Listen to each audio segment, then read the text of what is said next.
Hello friends, Radhe Radhe. आप सभी लोग कैसे हैं मित्रों? आशा करती हूँ कि आप सभी लोग अच्छे होंगे, परम मंगल में होंगे। आज मैं आप सभी को साल 2025 के बैसाख मास की शुक्ल पक्ष में पड़ने वाला प्रदोष व्रत की वीडियो लेकर आई हूँ। आप सभी को प्रदोष व्रत की ढेरों सारी शुभकामनाएं देती हूँ मित्रों।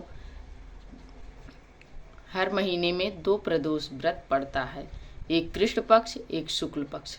दोनों के अलग अलग महत्व होते हैं, अलग अलग पुण्य फल की प्राप्ति होती है और प्रदोष व्रत त्रयोदशी के दिन पड़ता है। इस दिन व्यक्ति भगवान भोलेनाथ माता पार्वती का विधिवत पूजन करता है। उसे भगवान भोलेनाथ माता पार्वती की कृपा प्राप्त होती है, असीम अनुकंपा प्राप्त होती है, अखंड सौभाग्य की प्राप्ति होती है और विवाहित दाम्पत्य जीवन में खुशहाली प्राप्त होती है। इसलिए हम सभी को अपने जीवन काल में प्रदोष व्रत का पूजन जरूर करना चाहिए। प्रदोष का व्रत करने से मनुष्य के जीवन में सुख, शांति तथा समृद्धि प्राप्त होती है, माता लक्ष्मी की कृपा प्राप्त होती है, अखंड सौभाग्य की प्राप्ति होती है। जिन भाई बहनों की शादी में अड़चन आ रहे हैं, वो यदि इस व्रत को करते हैं तो उन्हें भी बहुत ही जल्द भगवान भोलेनाथ माता पार्वती की कृपा से उनके विवाह का योग बहुत जल्द ही जल्द बन जाता है। इसलिए प्रदोष का व्रत अवश्य करना चाहिए। अब की बार प्रदोष व्रत को लेकर सभी लोगों में दुविधाएं हो रही हैं, इसलिए कि अब की बार 2 दिन त्रयोदशी पड़ रही है। तो ढेर लोग सोच रहे हैं 9 तारीख को करें या 10 तारीख को करें। तो हमें यही चाहिए कि जब भी हम प्रदोष का व्रत रखें, हमें प्रदोष काल का समय मिलना चाहिए, तभी हम प्रदोष का व्रत रखें। जिस दिन हमें प्रदोष काल हमें प्राप्त ही नहीं हो रहा है, पूजन के लिए त्रयोदशी है ही नहीं, उस दिन हमें बिल्कुल नहीं करना चाहिए। हमें जिस दिन पूरा टाइम हमें मिल सके उसी दिन हमें करना चाहिए। तो हमें अब की बार बैसाख मास की शुक्ल पक्ष में पड़ने वाला प्रदोष व्रत 9 मई दिन शुक्रवार को किया जाएगा। इसलिए त्रयोदशी तिथि बैसाख मास के शुक्ल पक्ष में पड़ने वाली जो है उसकी तिथि प्रारंभ हो रही है 9 मई दिन शुक्रवार दोपहर 12:57 से लेकर त्रयोदशी तिथि समाप्त हो रही है 10 मई दिन शनिवार शाम 5:29 पर। ऐसे में हमें त्रयोदशी तिथि प्रदोष काल में मिल ही नहीं रही है 10 तारीख को शनिवार को। तो हमें 9 तारीख को ही उदया तिथि में हमें करना चाहिए। इस दिन हमें पूरा समय मिल रहा है प्रदोष काल का पूजन का। तो हमें 9 मई को ही व्रत करना है। अब मैं बता देती हूँ आपको 9 मई प्रदोष काल पूजा का शुभ समय। प्रदोष काल पूजा का शुभ समय है मित्रों शाम 6:09 से लेकर 7:39 तक। ये प्रदोष काल पूजा का शुभ समय है, हमें इसी समय करना चाहिए। और अब की बार शुक्रवार को है तो शुक्रवार के दिन हमें सफ़ेद, गुलाबी या लाल रंग के वस्त्र धारण करके हमें भगवान भोलेनाथ की पूजा करनी चाहिए। प्रदोष काल के दिन हमें सुबह भोर में उठना चाहिए। उठकर हमें स्नान ध्यान करके साफ स्वच्छ धुला हुआ वस्त्र धारण करें। सफ़ेद या लाल या पिंक कलर के वस्त्र धारण करके भगवान भोलेनाथ की विधिवत पूजन करना चाहिए। यदि आपको सुबह में टाइम है आपके पास तो आप सुबह में भगवान भोलेनाथ माता पार्वती को पंचामृत से अभिषेक करें। अभिषेक करके विधि विधान पूर्वक पूजन करें, घी का दीपक जलाएं। करके आप जल, दूध, फल, जूस आदि ले सकते हैं। यदि सामर्थ्य है तो आप निरा जल भी कर सकते हैं। फिर शाम के आपको अपने व्रत का सुबह संकल्प लेने के बाद जल, फल और जूस वगैरह यदि नहीं आप निर्जल रह सकते हैं तो आप खा सकते हैं। खाने के बाद फिर शाम के समय आपको अच्छे से स्नान ध्यान करके दोबारा फिर साफ स्वच्छ धुला हुआ वस्त्र धारण करके और लाल या पीले या पिंक कलर के वस्त्र धारण करें। करने के बाद यदि आप सुबह में भगवान भोलेनाथ को पंचामृत से अभिषेक कराए हैं तो आप जल से अभिषेक करें। यदि नहीं किए हैं तो आपको प्रदोष काल में पूजा के समय शुभ मुहूर्त में हमें अच्छे से भगवान भोलेनाथ का अभिषेक करना चाहिए। अभिषेक में आपकी अलग अलग मनोकामनाओं के लिए अलग अलग अभिषेक किया जाता है, इसलिए आप देख लीजिए जो भी आपको करना हो, जिस मनोकामना से करना हो वो आप करिएगा। तो हमें पंचामृत से अभिषेक करना चाहिए और करने के बाद भगवान भोलेनाथ का अंक पोषण करें। करने के बाद उन्हें इत्र जरूर लगाएं। इत्र भगवान भोलेनाथ हो या भगवान श्रीमन नारायण हो, उन्हें सभी को इत्र बहुत प्रिय है, तो आप जरूर लगाइएगा। लगाने के बाद फिर उन्हें सफ़ेद चंदन से भस्म से तिलक करें। करने के बाद वस्त्र स्वरूप जनेऊ कलावा समर्पित करें। जनेऊ है तो जनेऊ समर्पित कर दें। फिर भगवान भोलेनाथ को सफ़ेद चंदन से तिलक कर दें। करने के बाद उन्हें सफ़ेद रंग के पुष्प अत्यंत प्रिय होते हैं।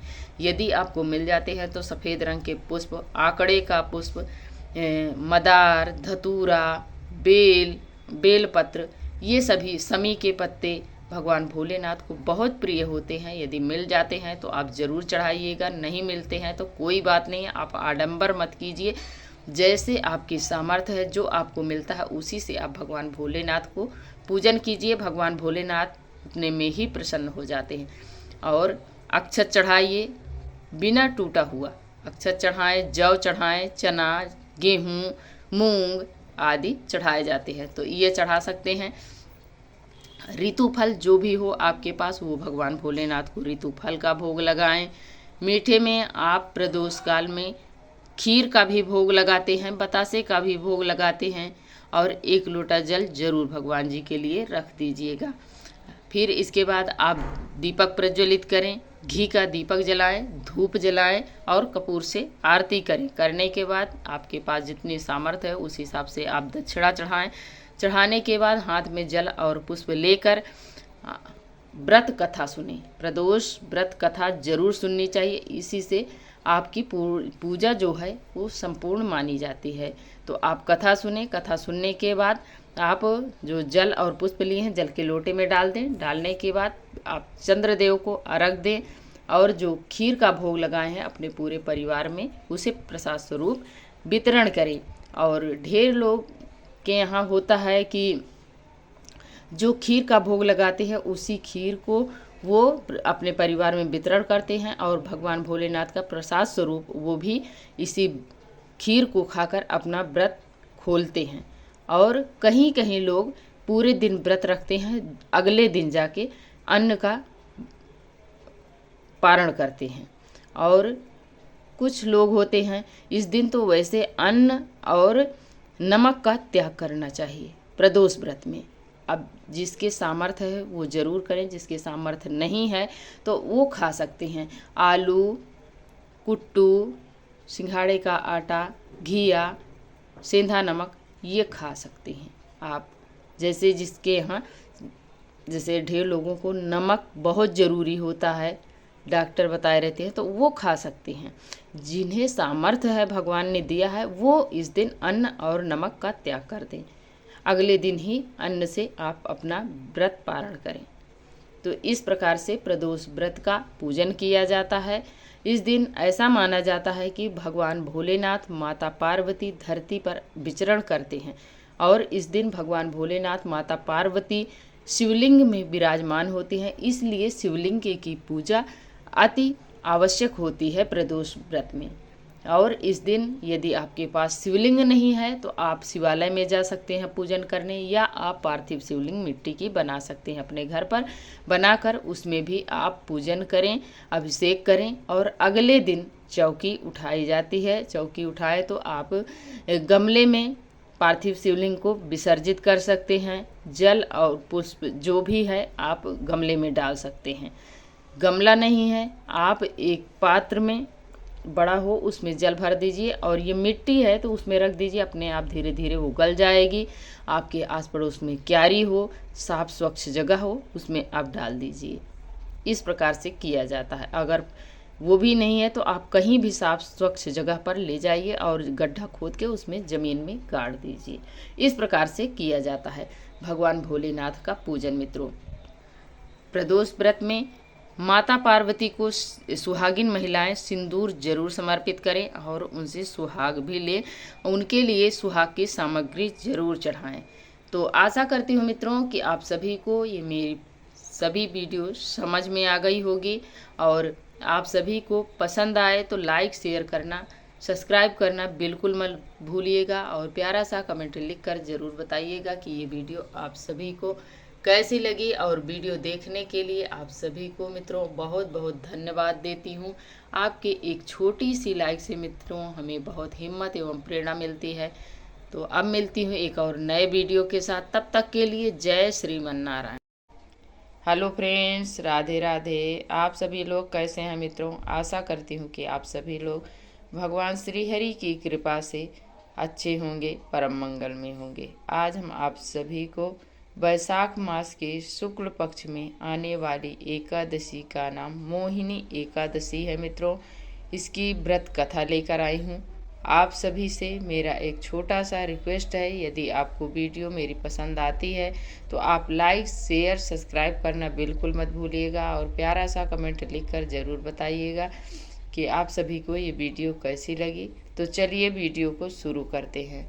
साल 2025 के वैशाख मास में पड़ने वाली एकादशी का नाम मित्रों मोहिनी एकादशी है। अब के बार साल 2025 में मोहिनी एकादशी का व्रत 8 मई दिन गुरुवार को किया जाएगा।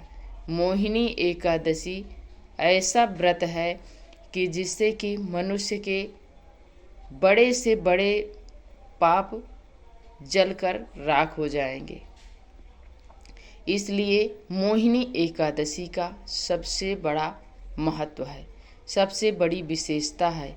इस दिन जो भी व्यक्ति भगवान श्री हरि की व्रत करता है, व्रत कथा सुनता है, सुनाता है, तो उसे 1000 गौदान का पुण्य फल तत्काल प्राप्त हो जाता है। इसलिए हम सभी को यही चाहिए, कोई व्रत करे या ना करे, लेकिन इस दिन व्रत कथा अवश्य सुननी चाहिए। इस दिन अन्न का त्याग करना चाहिए। अन्न में चावल विशेष रूप से त्याग कर दें, उसे पाप से मुक्ति मिलेगी। एक बार धर्मराज युधिष्ठिर ने भगवान श्री कृष्ण से पूछा, हे प्रभु, मुझे ये बताइए, वैशाख मास के शुक्ल पक्ष में आने वाली एकादशी का नाम क्या है, महत्व क्या है, कथा क्या है? तब भगवान श्री कृष्ण ने कहा, हे धर्मराज युधिष्ठिर, आपने जो प्रश्न किया है यही प्रश्न एक बार भगवान राम ने गुरु वशिष्ठ से पूछा था।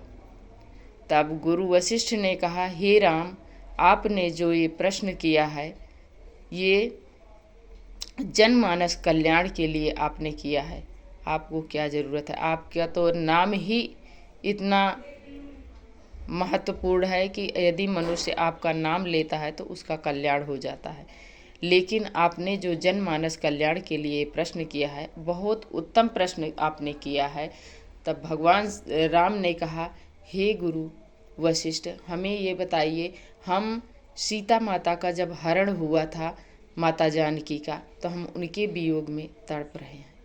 तब उन्होंने बताया कि मोहिनी वैशाख मास के शुक्ल पक्ष में आने वाली मोहिनी एकादशी का व्रत करने से मनुष्य के बड़े से बड़े पाप कट जाते हैं, उन्हें पापों से मुक्ति मिलती है और अंत में वैकुंठ लोक की प्राप्ति होती है।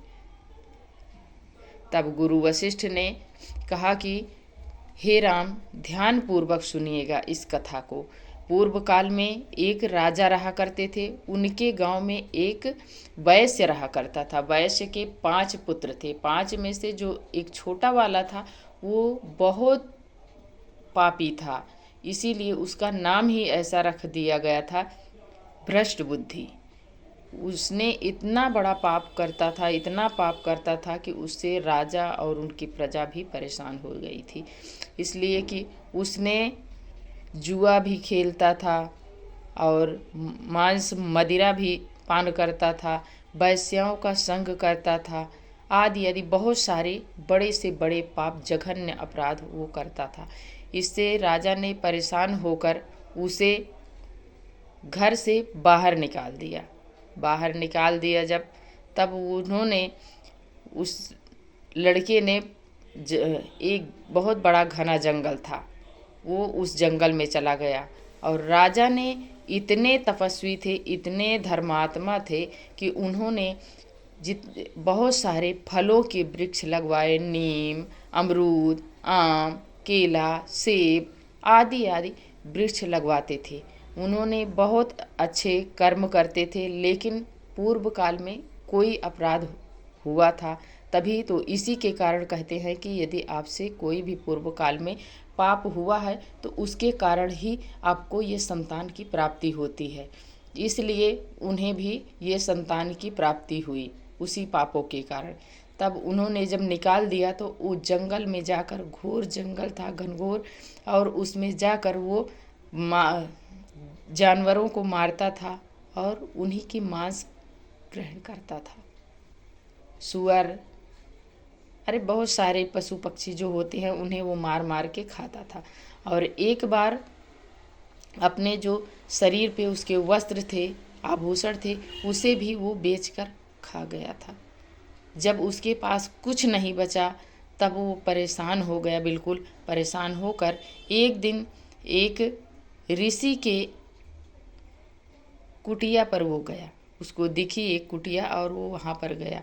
उस कुटिया पर जब गया तो वो ब्राह्मण वैशाख मास के शुक्ल पक्ष की एकादशी के दिन वो ब्राह्मण गए थे गंगा स्नान करने, और स्नान करके ही वो आए थे और उनके वस्त्रों से जल टपक रहा था और वही जल उसके शरीर पर पड़ गया। उसका जितना भी बड़ा से बड़ा पाप था वो उसी समय नष्ट हो गया था। जब उसका नष्ट हो गया तब उसकी शरीर भी शुद्ध हो गई, उसकी आत्मा भी शुद्ध हो गई। तब वो ऋषि से पूछने लगा कि हे ऋषि, आप मुझे बताइए कि मैं कौन सा पुण्य करूं जिससे कि मेरे जितने भी पाप हैं वो कट जाएं, और मुझे इन पापों से मैं बिल्कुल दुखी हो चुका हूँ। तब वो ऋषि ने ही उन्हें बताया कि आप जाइए और वैशाख मास की शुक्ल पक्ष में आने वाली एकादशी का आप नियम पूर्वक आप व्रत धारण करें और भगवान श्री हरि की मोहिनी रूप की आप विधिवत पूजन करें। पूजन करने से आपके सभी पाप, बड़े से बड़े जघन्य अपराध आपके जल कर राख हो जाएंगे और आपको अंत में मोक्ष की प्राप्ति होगी। तब उसने आया और वैशाख मास की शुक्ल पक्ष में जब एकादशी, मोहिनी एकादशी पड़ी, तब वो एकादशी की विधि विधान पूर्वक नियम पूर्ण उसने व्रत किया और व्रत करने से उसके सभी पाप नष्ट हो गए। और जब नष्ट हो गए तो उसे एक भगवान श्री हरि की कृपा से दिव्य शरीर प्राप्त हुआ और उसी समय वैकुंठ लोक से एक दिव्य विमान आया और उसी पर वो विराजमान होकर वैकुंठ लोक को प्राप्त हो गया। तो ये रही मोहिनी एकादशी का महत्व, फल, कथा मित्रों। तो आप सभी को पता है कि मोहिनी एकादशी अपने आप में कितनी महान, कितना महत्वपूर्ण व्रत है। सभी व्रतों का राजा एकादशी माना जाता है। एकादशी के दिन हम सभी को भगवान श्री हरि की विधिवत पूजन करना चाहिए। घी का दीपक जलाएं, धूप दीप आदि से उनका पूजन करें और जो भी आपके पास ऋतु फल हो, जो आपके घर में आपके सामर्थ्य हो, वो आपको भोग लगाना चाहिए भगवान श्री हरि को। तुलसी दल जरूर समर्पित करें, इससे ही भगवान श्री हरि आपके भोग को स्वीकार करेंगे, वरना भगवान श्री हरि बिना तुलसी दल के स्वीकार नहीं करते हैं। और एकादशी के दिन तुलसी मैया भी भगवान श्री हरि का व्रत करती हैं तो उस दिन हमें तुलसी दल नहीं तोड़ना चाहिए, एक दिन पहले ही तोड़कर रख लेना चाहिए। गंगा जल से धुलकर आप उसे भोग में समर्पित कर सकते हैं, भगवान श्री हरि को समर्पित कर सकते हैं, चढ़ा सकते हैं। इस प्रकार से करने से भगवान श्री हरि आप पर, आपके परिवार पर सदा वो प्रसन्न रहते हैं। भगवान की प्रसन्नता के लिए ही ये व्रत किया जाता है। भगवान श्री हरि के व्रत को करने से व्यक्ति के सभी पाप नष्ट हो जाते हैं और उसे धन धान्य की कमी नहीं होती है। यश, कीर्ति, वृद्धि, संतान प्राप्ति, ये सभी चीज़ें भगवान श्री हरि की कृपा से प्राप्त होती हैं। उनके घर में किसी भी प्रकार की कमी नहीं होती है। इसलिए हम सभी को यही चाहिए कि एकादशी का व्रत अवश्य करें और करने के बाद इस दिन हो सके तो आप दान करें। दान में जूता, चप्पल, पानी, गर्मी का टाइम है तो आप मीठे शरबत का भी दान कर सकते हैं, जल का भी दान कर सकते हैं, वस्त्र का दान कर सकते हैं, छतरी का दान कर सकते हैं, जूता, चप्पल, रसीले फल का दान करें। ये सभी कार्य किए जाते हैं। और पारण के दिन हमें ब्राह्मण को भोजन करा के ही हमें पारण करना चाहिए। तो आशा करती हूँ मित्रों आप सभी को मेरी वीडियो पसंद आई होगी। यदि पसंद आए तो लाइक, शेयर, सब्सक्राइब करना बिल्कुल मत भूलिएगा और प्यारा सा कमेंट लिखकर ज़रूर बताइएगा कि आप सभी को ये मेरी वीडियो कैसी लगी। और वीडियो देखने के लिए मित्रों आप सभी से मेरा बहुत बहुत धन्यवाद। अब मिलती हूँ एक और नए वीडियो के साथ, तब तक के लिए जय श्रीमन। Hello friends, Radhe Radhe. आप सभी लोग कैसे हैं मित्रों? आशा करती हूँ कि आप सभी लोग भगवान श्री हरि की कृपा से अच्छे होंगे, परम मंगल में होंगे। आज हम आप सभी को वैशाख मास के शुक्ल पक्ष में आने वाली एकादशी का नाम मोहिनी एकादशी है मित्रों। इसकी व्रत कथा लेकर आई हूँ। आप सभी से मेरा एक छोटा सा रिक्वेस्ट है, यदि आपको वीडियो मेरी पसंद आती है तो आप लाइक, शेयर, सब्सक्राइब करना बिल्कुल मत भूलिएगा और प्यारा सा कमेंट लिखकर ज़रूर बताइएगा कि आप सभी को ये वीडियो कैसी लगी। तो चलिए वीडियो को शुरू करते हैं। साल 2025 के वैशाख मास में पड़ने वाली एकादशी का नाम मित्रों मोहिनी एकादशी है। अब की बार साल 2025 में मोहिनी एकादशी का व्रत 8 मई दिन गुरुवार को किया जाएगा। मोहिनी एकादशी ऐसा व्रत है कि जिससे कि मनुष्य के बड़े से बड़े पाप जलकर राख हो जाएंगे। इसलिए मोहिनी एकादशी का सबसे बड़ा महत्व है, सबसे बड़ी विशेषता है। इस दिन जो भी व्यक्ति भगवान श्री हरि की व्रत करता है, व्रत कथा सुनता है, सुनाता है तो उसे 1000 गौदान का पुण्य फल तत्काल प्राप्त हो जाता है। इसलिए हम सभी को यही चाहिए, कोई व्रत करे या ना करे लेकिन इस दिन व्रत कथा अवश्य सुननी चाहिए। इस दिन अन्न का त्याग करना चाहिए। अन्न में चावल विशेष रूप से त्याग कर दें, उसे पाप से मुक्ति मिलेगी। एक बार धर्मराज युधिष्ठिर ने भगवान श्री कृष्ण से पूछा, हे प्रभु मुझे ये बताइए वैशाख मास के शुक्ल पक्ष में आने वाली एकादशी का नाम क्या है, महत्व क्या है, कथा क्या है। तब भगवान श्री कृष्ण ने कहा, हे धर्मराज युधिष्ठिर, आपने जो प्रश्न किया है यही प्रश्न एक बार भगवान राम ने गुरु वशिष्ठ से पूछा था।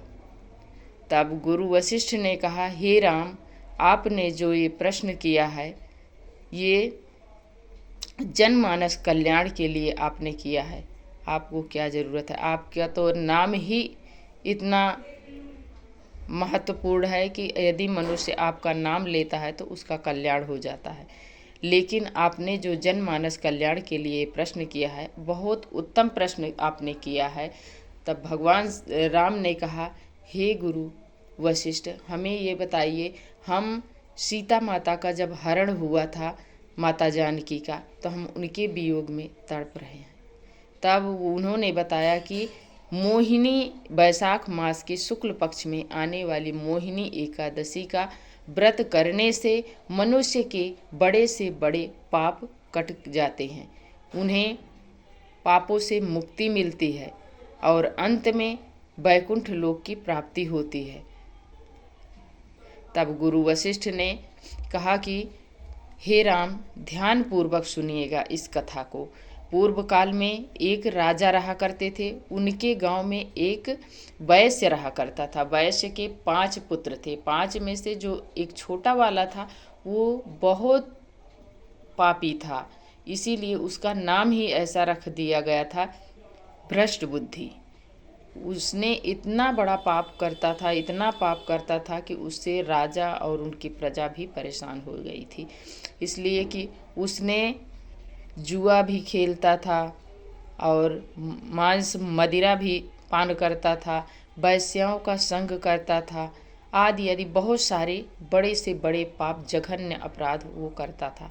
इससे राजा ने परेशान होकर उसे घर से बाहर निकाल दिया। जब तब उन्होंने, उस लड़के ने, एक बहुत बड़ा घना जंगल था, वो उस जंगल में चला गया। और राजा ने इतने तपस्वी थे, इतने धर्मात्मा थे कि उन्होंने बहुत सारे फलों के वृक्ष लगवाए। नीम, अमरूद, आम, केला, सेब आदि आदि वृक्ष लगवाते थे। उन्होंने बहुत अच्छे कर्म करते थे, लेकिन पूर्व काल में कोई अपराध हुआ था, तभी तो इसी के कारण कहते हैं कि यदि आपसे कोई भी पूर्व काल में पाप हुआ है तो उसके कारण ही आपको ये संतान की प्राप्ति होती है। इसलिए उन्हें भी ये संतान की प्राप्ति हुई उसी पापों के कारण। तब उन्होंने जब निकाल दिया तो वो जंगल में जाकर, घोर जंगल था, घनघोर, और उसमें जाकर वो जानवरों को मारता था और उन्हीं की मांस ग्रहण करता था। सुअर, अरे बहुत सारे पशु पक्षी जो होते हैं उन्हें वो मार मार के खाता था। और एक बार अपने जो शरीर पे उसके वस्त्र थे, आभूषण थे, उसे भी वो बेचकर खा गया था। जब उसके पास कुछ नहीं बचा तब वो परेशान हो गया, बिल्कुल परेशान होकर एक दिन एक ऋषि के कुटिया पर वो गया। उसको दिखी एक कुटिया और वो वहाँ पर गया। उस कुटिया पर जब गया तो वो ब्राह्मण वैशाख मास के शुक्ल पक्ष की एकादशी के दिन वो ब्राह्मण गए थे गंगा स्नान करने, और स्नान करके ही वो आए थे और उनके वस्त्रों से जल टपक रहा था और वही जल उसके शरीर पर पड़ गया। उसका जितना भी बड़ा से बड़ा पाप था वो उसी समय नष्ट हो गया था। जब उसका नष्ट हो गया तब उसकी शरीर भी शुद्ध हो गई, उसकी आत्मा भी शुद्ध हो गई। तब वो ऋषि से पूछने लगा कि हे ऋषि, आप मुझे बताइए कि मैं कौन सा पुण्य करूं जिससे कि मेरे जितने भी पाप हैं वो कट जाएं और मुझे इन पापों से मैं बिल्कुल दुखी हो चुका हूँ। तब वो ऋषि ने ही उन्हें बताया कि आप जाइए और वैशाख मास के शुक्ल पक्ष में आने वाली एकादशी का आप नियम पूर्वक आप व्रत धारण करें और भगवान श्री हरि की मोहिनी रूप की आप विधिवत पूजन करें। पूजन करने से आपके सभी पाप, बड़े से बड़े जघन्य अपराध आपके जल कर राख हो जाएंगे और आपको अंत में मोक्ष की प्राप्ति होगी। तब उसने आया और वैशाख मास के शुक्ल पक्ष में जब एकादशी, मोहिनी एकादशी पड़ी, तब वो एकादशी की विधि विधान पूर्वक नियम पूर्ण उसने व्रत किया और व्रत करने से उसके सभी पाप नष्ट हो गए। और जब नष्ट हो गए तो उसे एक भगवान श्री हरि की कृपा से दिव्य शरीर प्राप्त हुआ और उसी समय वैकुंठ लोक से एक दिव्य विमान आया और उसी पर वो विराजमान होकर वैकुंठ लोक को प्राप्त हो गया। तो ये रही मोहिनी एकादशी का महत्व फल कथा मित्रों। तो आप सभी को पता है कि मोहिनी एकादशी अपने आप में कितनी महान, कितना महत्वपूर्ण व्रत है। सभी व्रतों का राजा एकादशी माना जाता है। एकादशी के दिन हम सभी को भगवान श्री हरि की विधिवत पूजन करना चाहिए। घी का दीपक जलाएं, धूप दीप आदि से उनका पूजन करें और जो भी आपके पास ऋतुफल हो, जो आपके घर में आपके सामर्थ्य हो, वो आपको भोग लगाना चाहिए भगवान श्री हरि को। तुलसी दल जरूर समर्पित करें, इससे ही भगवान श्री हरि आपके भोग को स्वीकार करेंगे, वरना भगवान श्री हरि बिना तुलसी दल के स्वीकार नहीं करते हैं। और एकादशी के दिन तुलसी मैया भी भगवान श्री हरि का व्रत करती हैं, तो उस दिन हमें तुलसी दल नहीं तोड़ना चाहिए, एक दिन पहले ही तोड़कर रख लेना चाहिए। गंगा जल से धुलकर आप उसे भोग में समर्पित कर सकते हैं, भगवान श्री हरि को समर्पित कर सकते हैं, चढ़ा सकते हैं। इस प्रकार से करने से भगवान श्री हरि आप पर, आपके परिवार पर सदा वो प्रसन्न रहते हैं। भगवान की प्रसन्नता के लिए ही ये व्रत किया जाता है। भगवान श्री हरि के व्रत को करने से व्यक्ति के सभी पाप नष्ट हो जाते हैं और उसे धन धान्य की कमी नहीं होती है। यश, कीर्ति, वृद्धि, संतान प्राप्ति, ये सभी चीज़ें भगवान श्री हरि की कृपा से प्राप्त होती हैं। उनके घर में किसी भी प्रकार की कमी नहीं होती है। इसलिए हम सभी को यही चाहिए कि एकादशी का व्रत अवश्य करें और करने के बाद इस दिन हो सके तो आप दान करें। दान में जूता, चप्पल, पानी, गर्मी का टाइम है तो आप मीठे शरबत का भी दान कर सकते हैं, जल का भी दान कर सकते हैं, वस्त्र का दान कर सकते हैं, छतरी का दान कर सकते हैं, जूता, चप्पल, रसीले फल का दान करें। ये सभी कार्य किए जाते हैं। और पारण के दिन हमें ब्राह्मण को भोजन करा के ही हमें पारण करना चाहिए।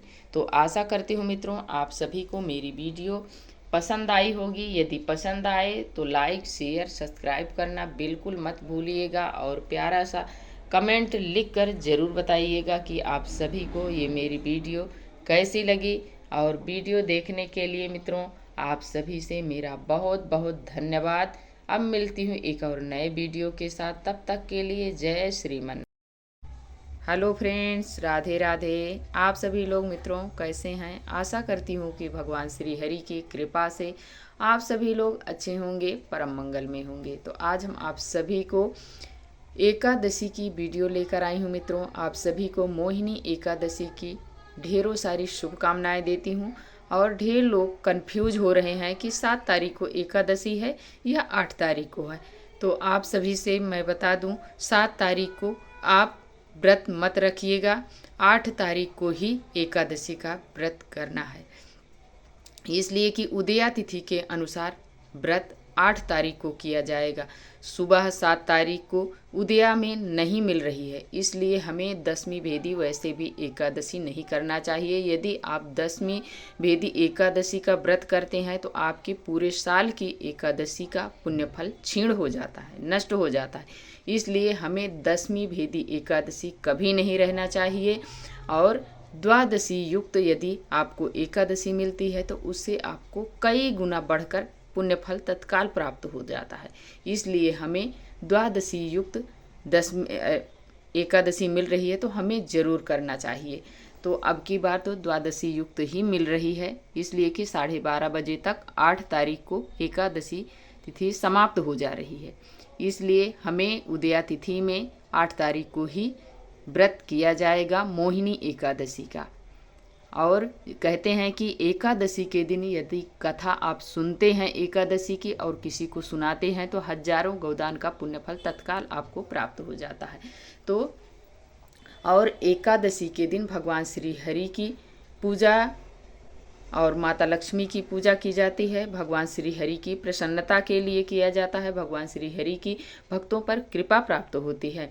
और एकादशी का व्रत करने से मनुष्य की सभी पाप नष्ट हो जाते हैं, अंत में भगवान के धाम प्रस्थान करते हैं। इसलिए सभी वैष्णव जन को एकादशी का व्रत अवश्य करना चाहिए। ऐसे में एक बार धर्मराज युधिष्ठिर ने भगवान श्री कृष्ण से पूछा कि हे प्रभु, आप वैशाख मास के शुक्ल पक्ष में आने वाली एकादशी का नाम बताइए और इसका महत्व बताइए। तब भगवान श्री कृष्ण ने कहा, हे धर्मराज युधिष्ठिर, आपने जो प्रश्न किया है बहुत अच्छा किया है। इसी प्रश्न को भगवान राम ने गुरु वशिष्ठ से पूछा था। तब गुरु वशिष्ठ ने बताया, हे भगवान, हे श्री राम, ये जो वैशाख मास के शुक्ल पक्ष में आने वाली एकादशी है, इसका नाम मोहिनी एकादशी है। यदि इस एकादशी का व्रत कोई भी भक्त, कोई भी व्यक्ति करता है तो उसे पूरे जितना उसने पाप किया है, जान में अनजान में, छोटा से बड़ा, वो सभी पाप जलकर नष्ट हो जाते हैं और उसे अंत में वैकुंठ लोक की प्राप्ति होती है। ये रहा इसका महत्व मित्रों। इसलिए हम सभी वैष्णव जन को यही चाहिए कि एकादशी का व्रत जरूर करें और मोहिनी एकादशी जैसे बड़ी एकादशी को जरूर करना चाहिए सभी को। और यदि आप पति पत्नी दोनों करते हैं तो और अति उत्तम है। यदि आप इस एकादशी पर कोई भी दिक्कत, आपको परेशानी आ गई है तो आप नहीं रह सकते हैं, तो आपके परिवार वाले भी करके आपको ये समर्पित कर देते हैं तो आपको ही इसका पुण्य फल प्राप्त होगा। इसलिए हम सभी को एकादशी का व्रत अवश्य करना चाहिए। एकादशी का व्रत अपने आप में सबसे महान, सबसे उत्तम व्रत माना जाता है। इसमें भगवान श्री हरि की असीम अनुकंपा प्राप्त होती है, अखंड सौभाग्य की प्राप्ति होती है। एकादशी का व्रत मनुष्य को सुख, शांति तथा समृद्धि प्रदान करता है। एकादशी के दिन सुबह हमें भोर में उठना चाहिए। नित्य कर्मों से निवृत्त होने के उपरांत हमें गंगा नदी हो या कोई भी पवित्र नदी हो, उसमें हमें स्नान करना चाहिए। गंगा में नहाने से हमें तत्काल 2 गुने पुण्य फल की प्राप्ति हो जाती है। इसलिए हमें एकादशी के दिन गंगा जल युक्त जल से हमें स्नान करना चाहिए। स्नान करके साफ स्वच्छ धुला हुआ पीले रंग का वस्त्र धारण करें। भगवान श्री हरि की प्रसन्नता के लिए व्रत किया जाता है, तो भगवान श्री हरि की प्रसन्नता जिसमें है वही कार्य हम करें। तो भगवान श्री हरि को पीताम्बरधारी भी कहा जाता है, इसलिए भगवान श्री हरि को पीले रंग बहुत प्रिय है। तो हमें जरूर इस दिन पीले रंग का वस्त्र धारण करना चाहिए और धारण करके अपने पूरे घर में गंगा जल का छिड़काव करें। दहलीज पूजन करें। सबसे पहले हाथ में थोड़ी सी हल्दी और हाथ में जल लेकर दहलीज को लीप देना चाहिए। लीप कर साइड में हल्दी से, कुमकुम से स्वास्तिक बनाएं, उस पर थोड़ा सा पुष्प रखें, तिल रखें और तिल के तेल का दीपक प्रज्वलित करें। इससे माता लक्ष्मी का आगमन होता है।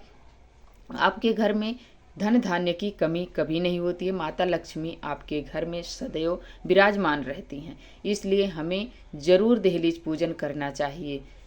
फिर इसके बाद अपने घर के मंदिर में आकर हाथ में थोड़ा सा जल पुष्प लेकर अपने व्रत का संकल्प ले लें। नाम, गोत्र, स्थान जिस मनोकामना से आप कर रहे हैं उस मनोकामना को बोलकर जल और पुष्प भगवान जी के चरणों में छोड़ दें। इसके बाद जहाँ पर आपको चौकी लगाना है उस जगह को आप थोड़ा सा साफ कर लें, गंगा जल से, शुद्ध जल से क्लीन कर लें। फिर उसके ऊपर आप पटा हो तो पटा रख दीजिए, नहीं है तो आप जमीन पर ही, यदि कच्ची है तो गाय के गोबर से लीप लीजिए, पक्की है तो आप धुल लीजिए और उसके ऊपर आप पीले रंग का वस्त्र बिछा दीजिए, साफ स्वच्छ धुला हुआ।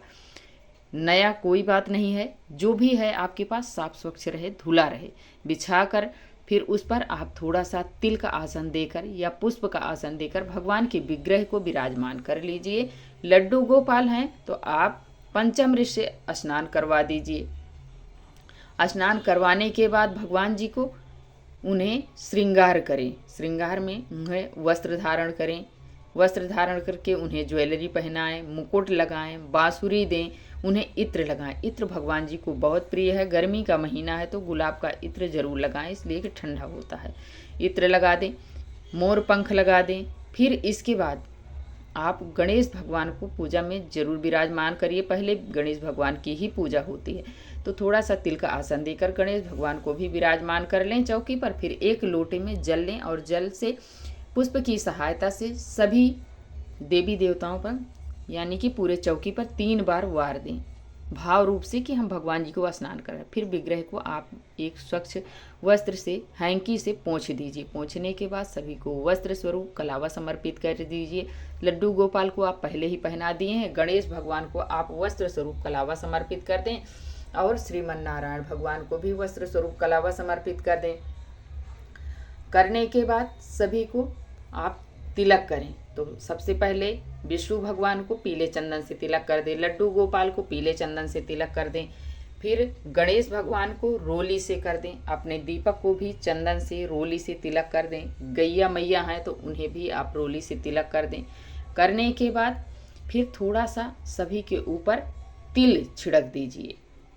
तिल छिड़कने के बाद फिर आप सभी को पुष्प समर्पित कीजिए। यदि आपके पास पीले रंग का पुष्प है तो जरूर समर्पित करें, यदि नहीं है तो जो भी पुष्प है उसे आप समर्पित करें। फिर दीपक प्रज्वलित कर दें।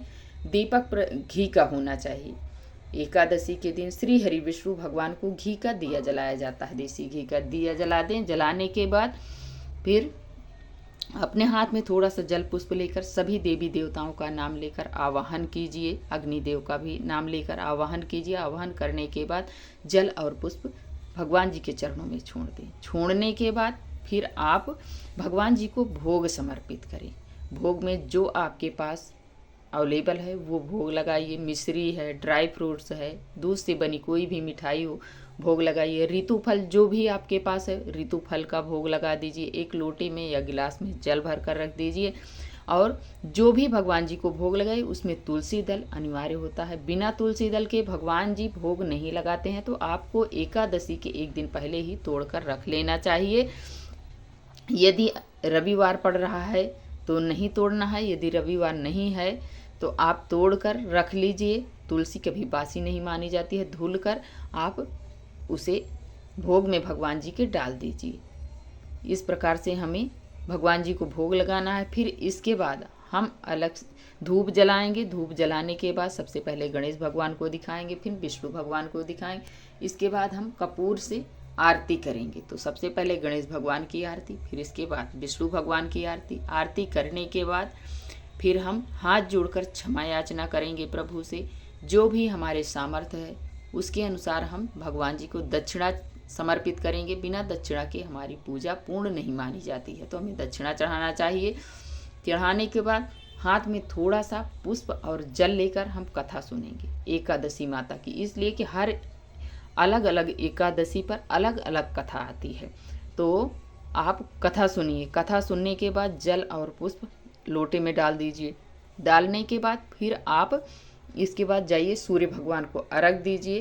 अर्घ देने के बाद तुलसी माता को धूप दिखाइए, आरती करिए, दूर से परिक्रमा लगाइए। जल नहीं सींचा जाता है एकादशी के दिन, तुलसी माता को स्पर्श नहीं किया जाता है, दूर से करें। करने के बाद हो सके आपके आस पड़ोस में हो पीपल पूजन करें। शिवालय हो शिवालय जाइए। नहीं है तो आप आकर अपने चौकी पर विराजमान होकर भगवान श्रीमन नारायण के नामों का जप कीजिए। कोई मंत्र आपको यदि किसी गुरु से मिला है तो उसे आप जपिए, नहीं मिला है तो आप श्रीमन नारायण का जाप कर सकते हैं। राधा राधा राधा राधा का जाप कर सकते हैं। ओम नमो भगवते वासुदेवाय का जप कर सकते हैं। इसको करने के बाद विष्णु सहस्त्र नाम का पाठ करें, गजेंद्र मोक्ष का पाठ करें, गोपाल सहस्त्र नाम का पाठ करें। ये सब करना है। और इस दिन किसी की मित्रों निंदा चोरी चुगली नहीं करनी चाहिए। अपने आप को बिल्कुल भगवान जी में ही लीन करना चाहिए। किसी की यदि आप निंदा चोरी चुगली करते हैं तो आपका जो व्रत है वो खंडित हो जाता है। इसलिए हमें अपने आप को भगवान जी को समय देना चाहिए। और इसके बाद हमें एकादशी के दिन क्या दान करना चाहिए, तो दान में आप मिट्टी के घड़े में जल से भरा पात्र दान कर सकते हैं।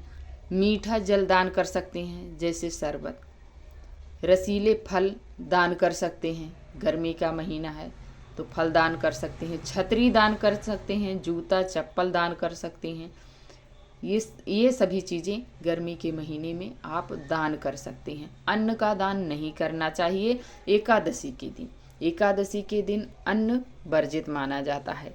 इसलिए एकादशी के दिन अन्न ना दान करें, बाकी चीज़ें आप दान कर सकते हैं। पैसे का भी दान कर सकते हैं। करने के बाद फिर आप एकादशी के दिन मित्रों एक बार फलियार लिया जाता है। दशमी के दिन एक बार शुद्ध सात्विक भोजन ग्रहण करना चाहिए। द्वादशी के दिन एक बार शुद्ध सात्विक भोजन करें। और एकादशी के व्रत का नियम होता है मित्रों कि इसमें 3 दिन नियम लिया जाता है, इसलिए दशमी तिथि से लेकर द्वादशी तक। दशमी के दिन हमें जमीन पर शयन करना चाहिए, ब्रह्मचर्य का पालन करना चाहिए, शुद्ध सात्विक भोजन ग्रहण करना चाहिए। किसी दूसरों के यहाँ का दशमी से लेकर द्वादशी तक नहीं खाना चाहिए, ना ही जल पीना चाहिए। और अब हम जान लेते हैं एकादशी कब से प्रारंभ हो रही है। तो एकादशी मित्रों 7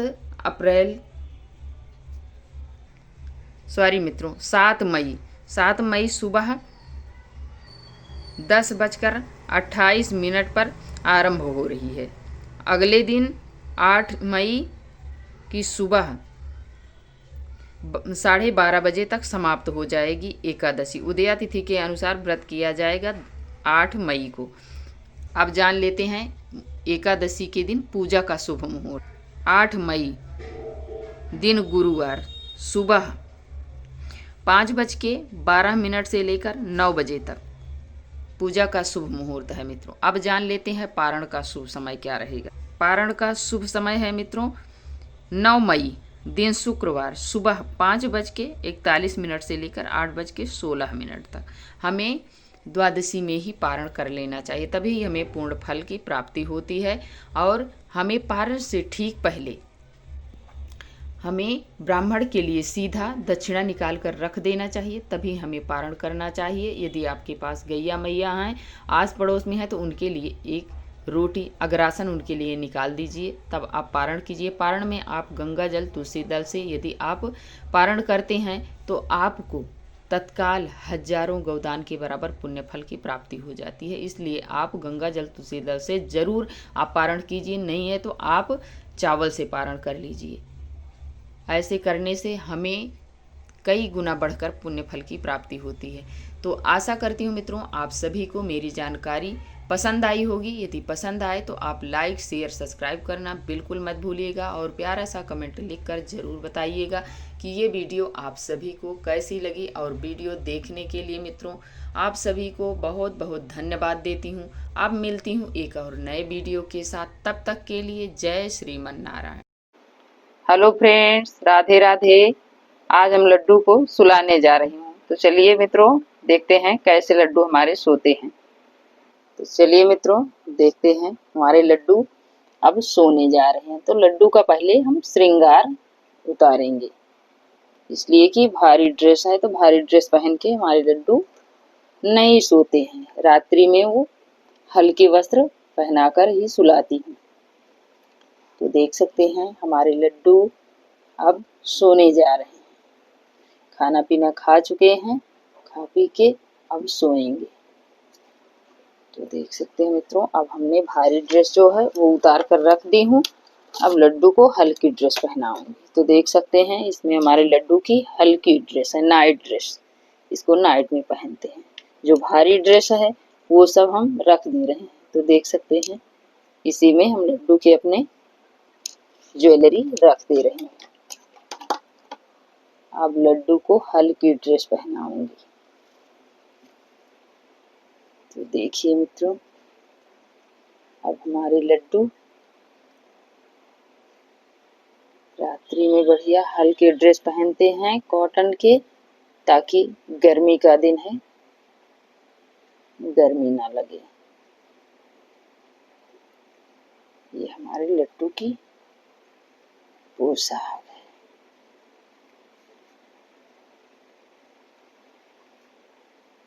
देख सकते हैं मित्रों हमारे लड्डू पहन चुके कपड़े। अब हम इन्हें जल पिलाऊंगी। तो लीजिए लड्डू जल ग्रहण कीजिए।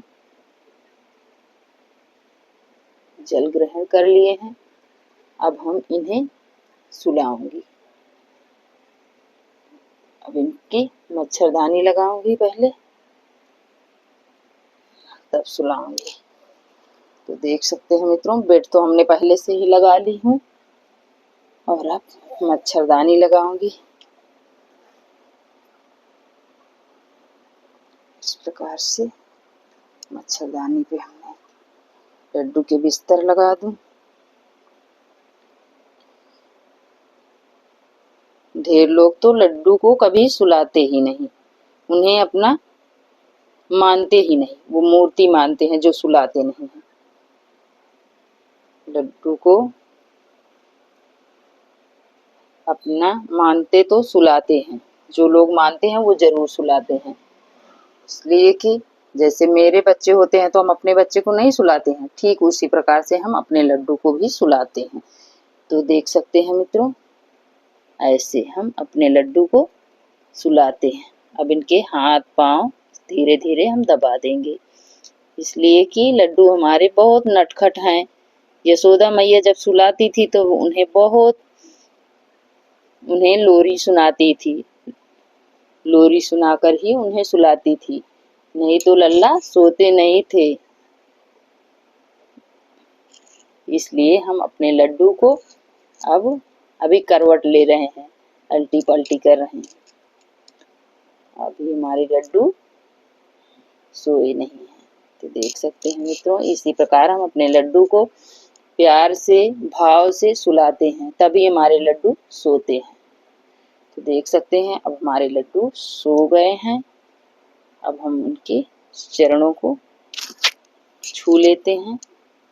इसके बाद अब हम मोर पंख हम जरूर रखते हैं, इसलिए कि जैसे हमारे बच्चे होते हैं तो कहते हैं छोटे हैं अभी, रात्रि में उनके पास मोर पंख रख दो या चाकू रख दो, नहीं तो वो चौंकते हैं, डरते हैं। तो इसलिए हमने यहाँ पर लड्डू के पास रख देती हूँ रोज। अब हम मच्छरदानी बंद कर देंगे। अब लड्डू के पास पंखे चला दूंगी, इसलिए कि जैसे हमें गर्मी लगती है वैसे हमारे लड्डू को भी गर्मी लगती है। तो हमने यहाँ पर ऐसे रख के और चला दूंगी। तो देख सकते हैं मित्रों, अब मैंने यहाँ पर पंखे चला दी हूँ लड्डू के पास, लाइट बंद कर दूंगी।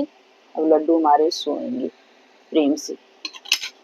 अब उनके पास हमने खाने पीने के लिए मिश्री रख दी हूँ, ताकि हमारे लड्डू को भूख लगे तो रात्रि में वो उनका खाने का मन करे तो खा लें। और जल को हम यहाँ पर ढाँक दूंगी, ढक कर ही हमें रखना चाहिए, इसलिए कि जब हम खुले हुए पानी को नहीं ग्रहण करते हैं तो हमारे गोपाल जी कैसे ग्रहण करेंगे। तो इस प्रकार हम ढक दूंगी।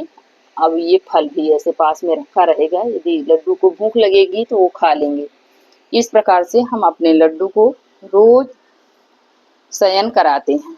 तो देख सकते हैं आप सभी, यदि आप सभी को ये मेरी वीडियो थोड़ी भी पसंद आए तो आप लाइक शेयर सब्सक्राइब करना बिल्कुल मत भूलिएगा, और प्यारा सा कमेंट लिखकर जरूर बताइएगा कि ये वीडियो आप सभी को कैसी लगी। और वीडियो देखने के लिए आप सभी को मित्रों बहुत बहुत धन्यवाद देती हूँ। अब मिलती हूँ एक और नए वीडियो के साथ, तब तक के लिए जय श्रीमन नारायण।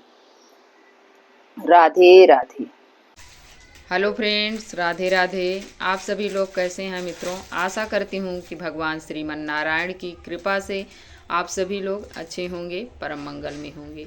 आज की इस वीडियो में हम जानेंगे वैशाख मास के शुक्ल पक्ष में पड़ने वाली एकादशी का व्रत कब किया जाएगा, इसका नाम क्या है, महत्व क्या है, विशेषता क्या है, एकादशी प्रारंभ कब से हो रही है, समाप्त कब होगी, पारण का शुभ समय क्या रहेगा, पूजा विधि, ये सभी महत्वपूर्ण बातें आज की इस वीडियो में हम जानेंगे। एकादशी का व्रत मित्रों हरिदोष व्रत माना जाता है, और इस एकादशी का व्रत करने से भक्त की सभी मनोकामनाएं पूर्ण होती हैं और उनके बड़े से बड़े पाप जलकर राख हो जाते हैं और उन्हें अंत में वैकुंठ लोक की प्राप्ति होती है, मोक्ष प्रदान होता है। इसलिए सभी वैष्णव जन को एकादशी का व्रत अवश्य अपने जीवन काल में करना चाहिए। एकादशी के दिन भगवान श्री हरि की विधि विधान पूर्वक पूजन किया जाता है।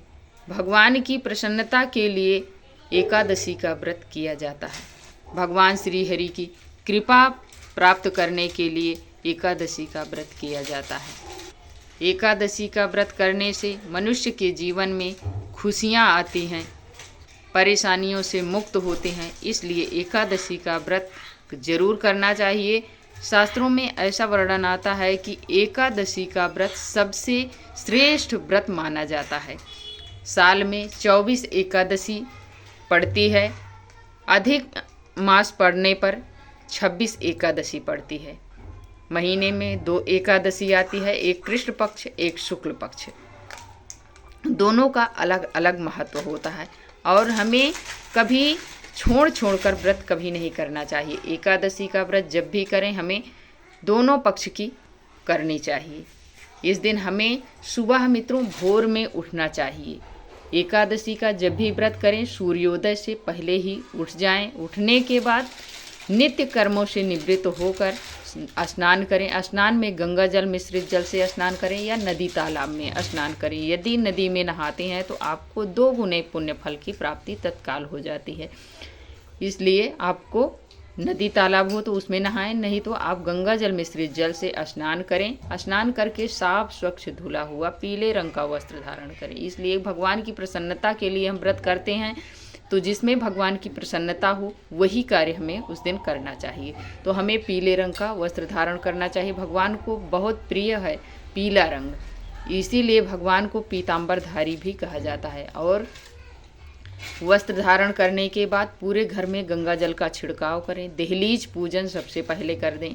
हल्दी से देहली को लीपना चाहिए। लीपने के बाद साइड में स्वास्तिक बनाएं हल्दी से, कुमकुम से, उसमें थोड़ा सा पुष्प डाल दें। डालने के बाद तिल थोड़ा सा डाल के तिल के तेल का दीपक जलाना चाहिए। माता लक्ष्मी को तिल के तेल का दीपक जलाया जाता है। ये हुआ माता लक्ष्मी का आगमन, आवाहन करते हैं तो माता लक्ष्मी आती हैं। फिर इसके बाद आकर अपने घर में मंदिर में घर के थोड़ा सा जल और पुष्प लेकर अपने व्रत का संकल्प लेना चाहिए। लेने के बाद ही फिर अपने जहाँ पर चौकी लगाना हो वहाँ पर गंगा जल का छिड़काव करें। पीले रंग का धुला हुआ वस्त्र बिछा लें चौकी पर। पुष्प का आसन देकर भगवान श्री हरि के विग्रह को विराजमान करें। विराजमान करने के बाद फिर पुष्प का आसन देकर गणेश भगवान को विराजमान करें। यदि लड्डू गोपाल है तो एकादशी के दिन लड्डू गोपाल को आप नियम ले लें। एकादशी हो, पूर्णिमा हो, अमावस्या हो, हमें पंचामृत से स्नान करवाना चाहिए। करवाकर भगवान का अंक पोषण करें। उन्हें पीले रंग का वस्त्र धारण करें, उन्हें श्रृंगार करें, पीले चंदन के तिलक लगाएं। ये कार्य करना है। और आपके पास विग्रह है तो आप एक लोटे में जल ले लीजिए, चौकी पर रख लीजिए और आप पुष्प या दूर्बा की सहायता से या आम के पल्लव से भगवान को भाव रूप से स्नान करवा दीजिए। 3 बार छींटे लगा दीजिए। फिर अंक पोषण, एक साफ स्वच्छ धुली हुई हैंकी ले लीजिए, उससे पोंछ दीजिए विग्रह को। पोंछने के बाद सभी को वस्त्र स्वरूप कलावा समर्पित कर दीजिए। करने के बाद फिर भगवान श्रीमन नारायण को पीले चंदन से तिलक करें। गणेश भगवान को रोली से तिलक कर दें। अपने दीपक में भी कुमकुम से रोली से तिलक कर दें। फिर इसके बाद दीपक प्रज्वलित करें। दीपक प्रज्वलित करने के बाद हाथ में थोड़ा सा जल पुष्प लेकर सभी देवी देवताओं का नाम लेकर आवाहन कीजिए। करने के बाद फिर आप धूप जला दीजिए। धूप जलाने के बाद सभी को फिर पुष्प समर्पित करें। पुष्प समर्पित करें। पीले रंग का मिल जाए तो अति उत्तम है, भगवान को बहुत प्रिय होता है, तो पीले रंग का पुष्प समर्पित करें। भगवान श्री हरि को तुलसी दल जरूर चढ़ाएं। एक दिन पहले, एकादशी के दिन तुलसी दल नहीं तोड़ा जाता, एक दिन पहले से तोड़कर रख लें। बासी नहीं माना जाता है। गंगा जल से धुलकर भगवान श्री हरि को जरूर समर्पित करें। भगवान श्री हरि को बहुत प्रिय है तुलसी दल।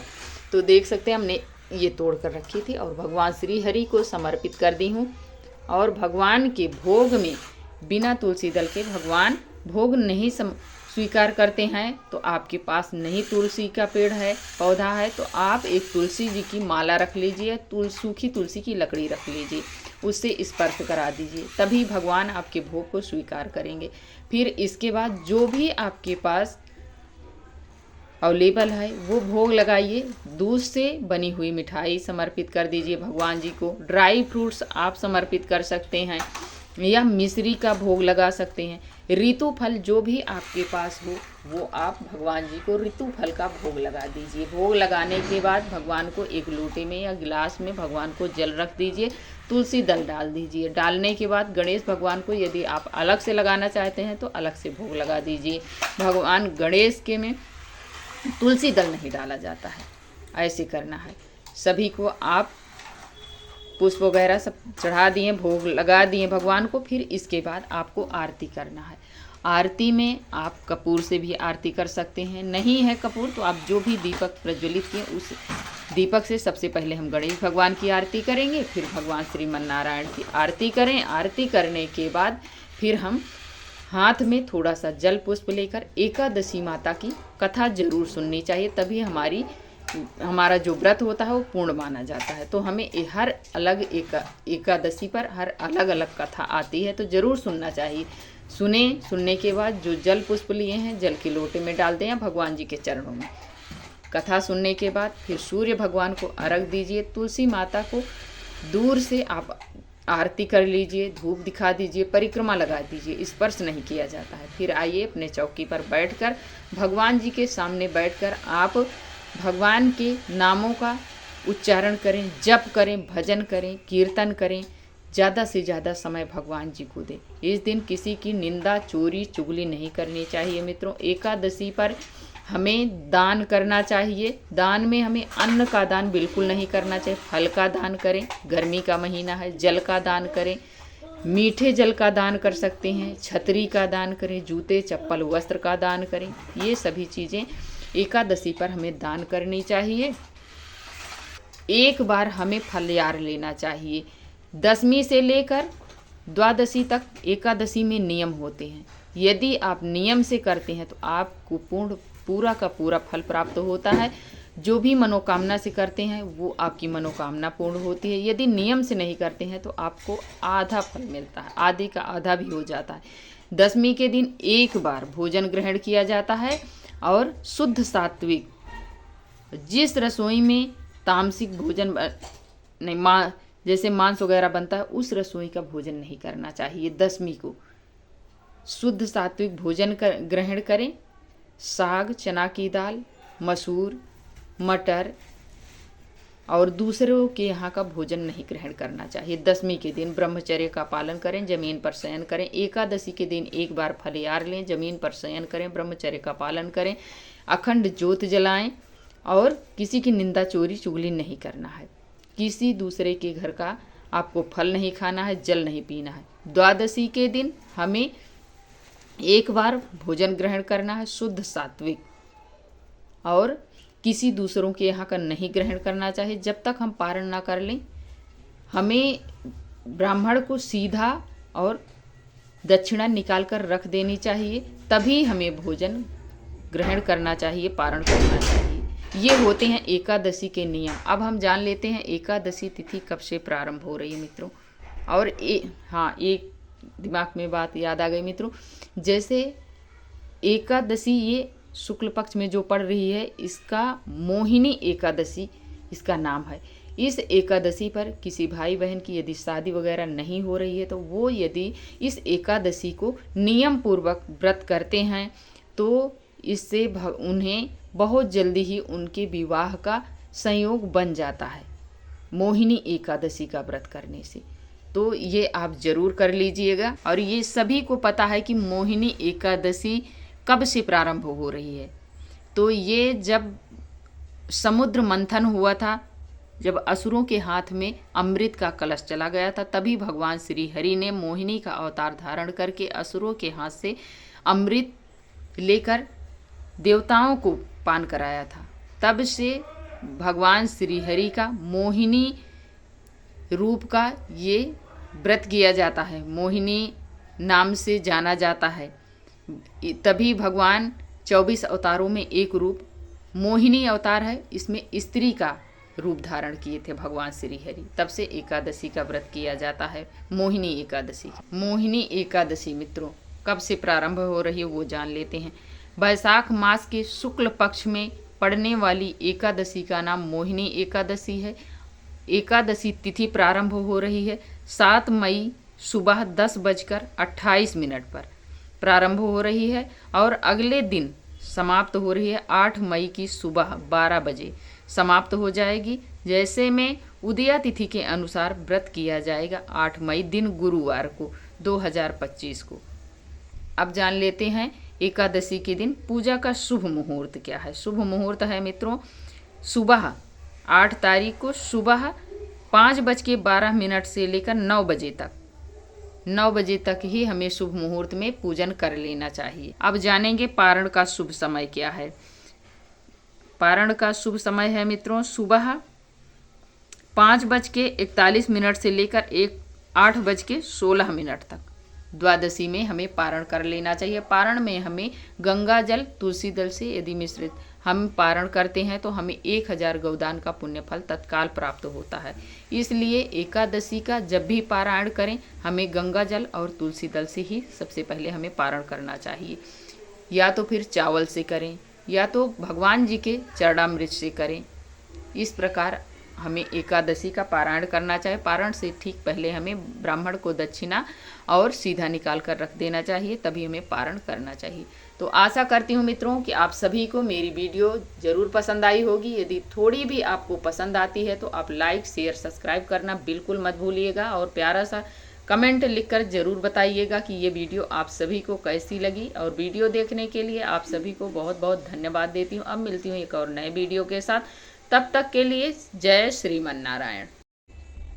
Hello friends, Radhe Radhe. आप सभी लोग मित्रों कैसे हैं। आशा करती हूँ कि आप सभी लोग भगवान श्री हरि की कृपा से अच्छे होंगे, परम मंगल में होंगे। तो आज हम आप सभी को साल 2025 के बैसाख मास के शुक्ल पक्ष में आने वाली एकादशी की आप सभी को वीडियो लेकर आई हूँ और आप सभी को बैसाख मास के शुक्ल पक्ष में आने वाली एकादशी की आप सभी को अनंत और अनंत शुभकामनाएं देती हूँ। मित्रों आज की इस वीडियो में हम जानेंगे बैसाख मास के शुक्ल पक्ष में आने वाली एकादशी का नाम क्या है, इसका महत्व क्या है, एकादशी तिथि का प्रारंभ कब से हो रहा है, समाप्त कब होगी, पारण का समय क्या रहेगा, पूजा विधि क्या है, ये सभी महत्वपूर्ण बातें आज की इस वीडियो में हम जानेंगे। तो चलिए मित्रों शुरू करते हैं।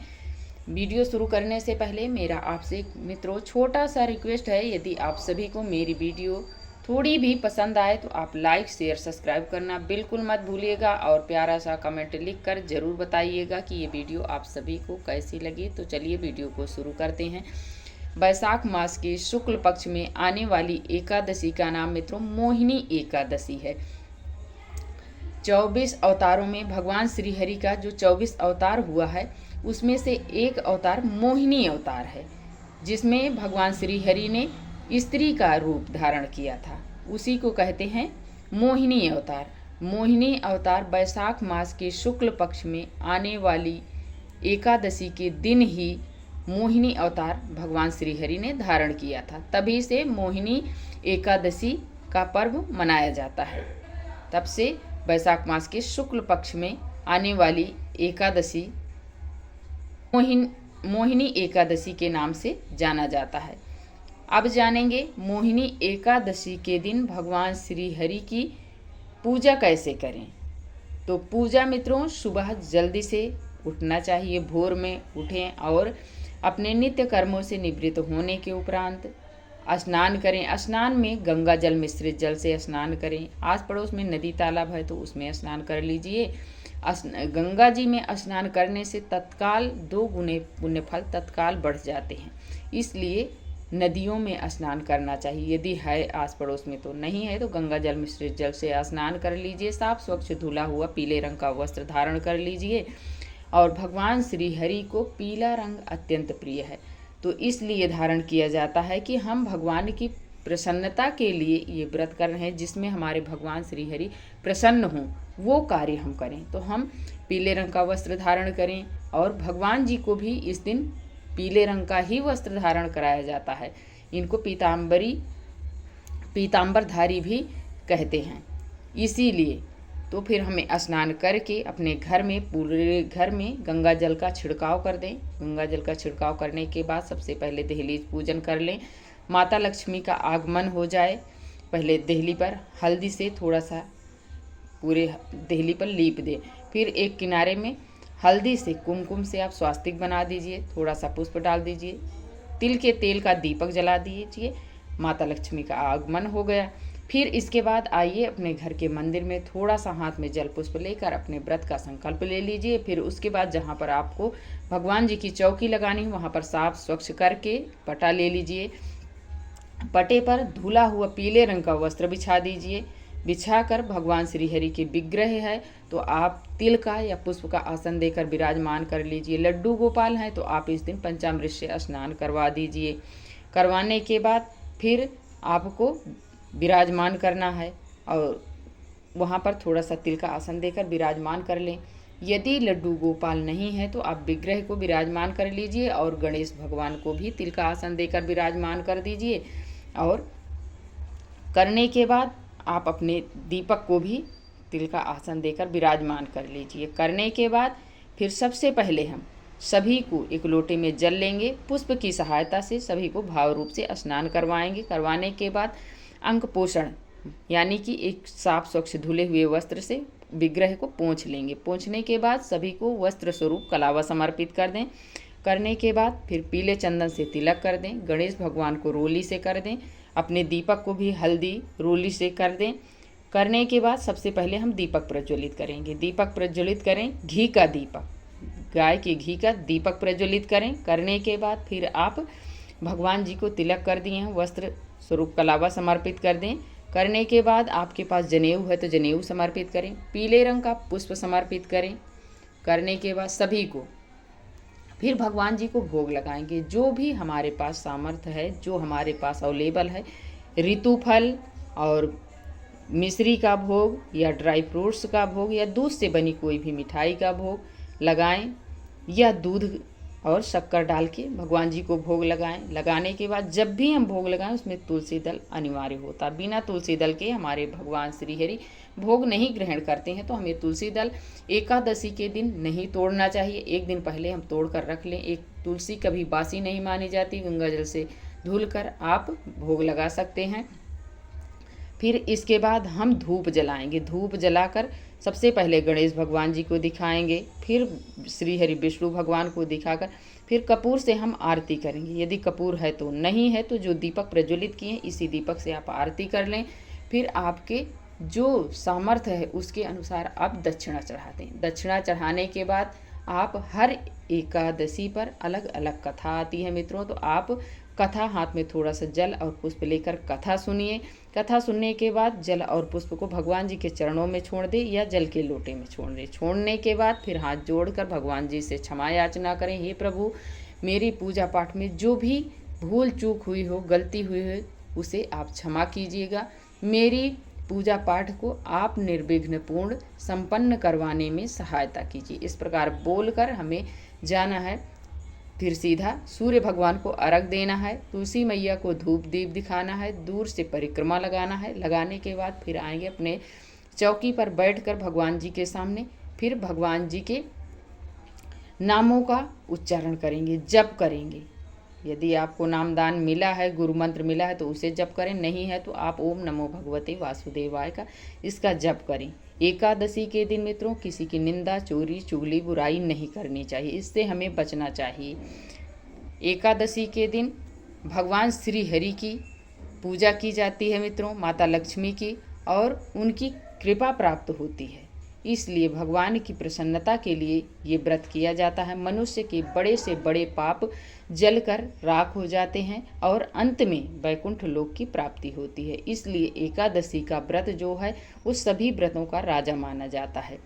यही एक ऐसा व्रत है जिससे कि मनुष्य को बड़े से बड़े पापों से मुक्ति मिल जाती है।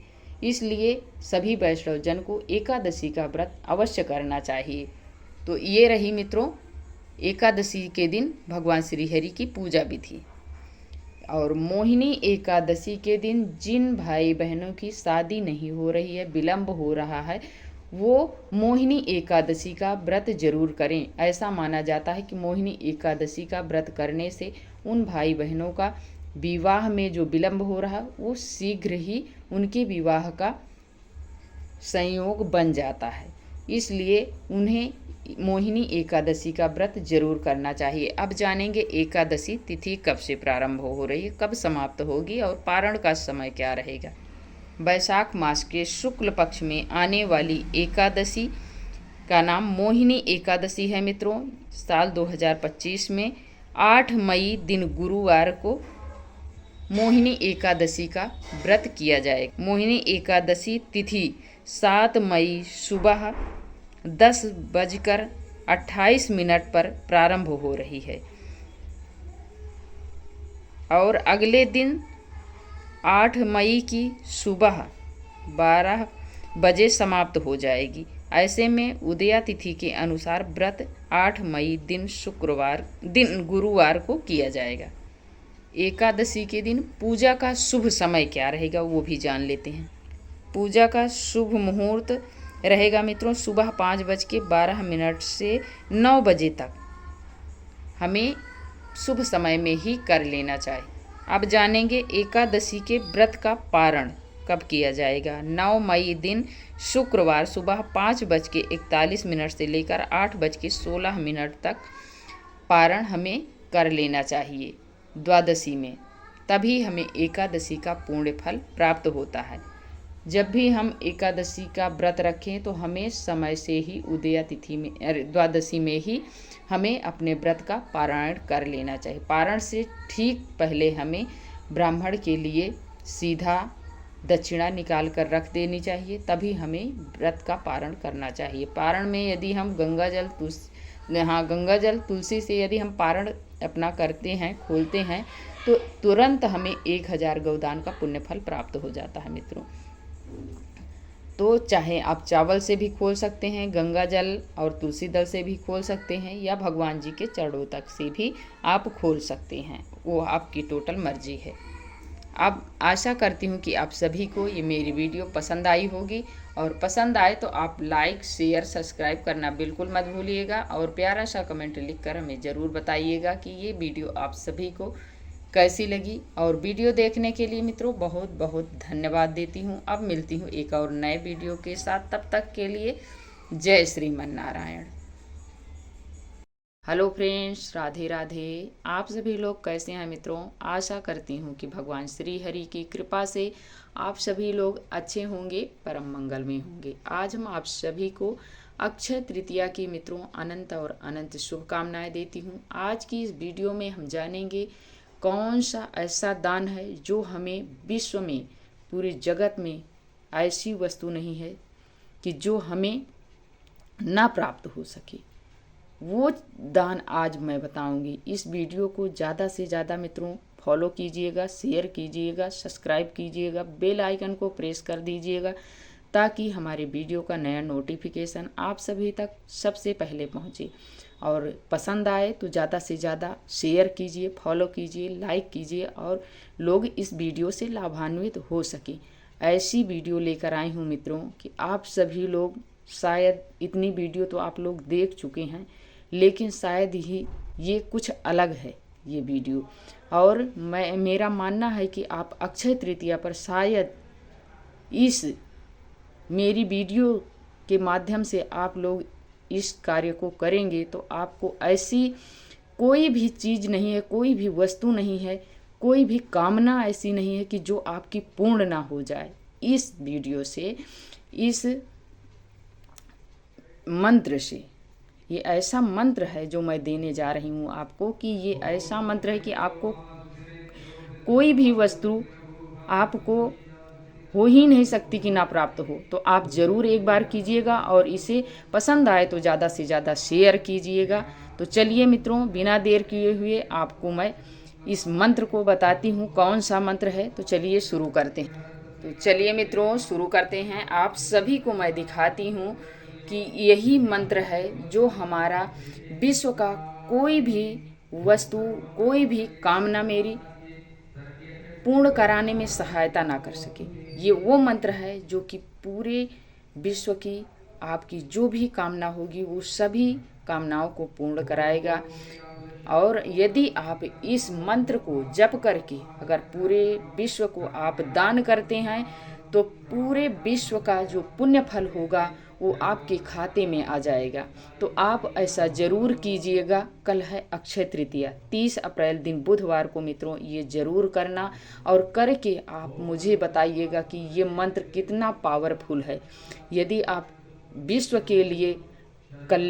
के कल्याण के लिए आप कामना करते हैं तो भगवान आप पर इतने प्रसन्न होंगे, प्रसन्न होकर आपको इतने पुण्य फल की प्राप्ति होगी कि जिसकी आप कल्पना नहीं कर सकते। और ये आपका जो विश्व के कल्याण के लिए मनोकामना आप कर रहे हैं ये अक्षय हो जाएगा आपका, जिसका कोई क्षय नहीं कर सकता है, कभी ख़त्म ही नहीं हो सकता है, वो होगा। तो चलिए शुरू करते हैं, जान लेते हैं कौन कौन सा मंत्र है। राधा रानी के 28 नामों का जप करना है कल आपको अक्षय तृतीया पर।